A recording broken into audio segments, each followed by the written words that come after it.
கனவோடு வந்திருக்கிறது இந்த தலைமுறையில் நாம் தான். நாம் விட்டுவிட்டால் இன்னொரு தலைமுறை எழ வாய்ப்பில்லை. நம்மையே இந்த பாடுபடுத்துறான். இவ்வளவு வலிமையாக நின்று சண்டை செய்கிற துணிஞ்ச பிள்ளைகளே எதற்கும் அஞ்சாத. சிறையா போட்டுப்பாரு, வழக்கா போட்டுப்பாரு, சண்டையாவா மோதி பார்ப்போம். அப்படி நிக்கிறவனே இந்த வருத்து வாரான்னா இன்னொரு தலைமுறை என்ன பண்ணுவான்? நம்ம பிள்ளைகள் எப்படி நின்று போராடும் நினைக்கிறியா? சொல்லு. ஈழத்துல சின்ன சின்ன பதாகைகள் சின்ன சின்ன குழந்தைகள் கேட்பது போல இருக்கும். இந்த போரை அக்கா, அண்ணா, சித்தப்பா, பெரியப்பா, மாமா, அத்தை, இந்த போரை எங்களுக்கும் கையளிக்க போறீர்களா என்று கேட்கிற மாதிரி பதாகை வச்சிருந்த தலைவர். அதேதான் உங்ககிட்ட கேட்கிறேன்.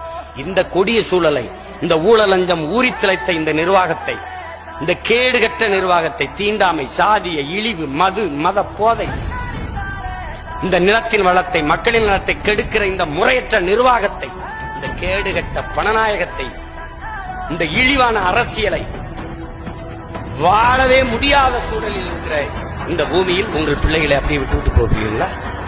இந்த பொறுப்பை, இந்த கடமையை, இந்த சுமையை அவர்களுக்கு கையளிக்க போறீர்களா? நீங்களே வென்று முடித்து உரிமை பெற்று விடுதலை பெற்று பெருமையோடு வாழ்கிற பூமியாக, வாழ்கிற இனமாக வைத்து அதில் உங்கள் பிள்ளைகளை விட்டு செல்ல போறீர்களா? இதான் உங்களுக்கு முன்னாடி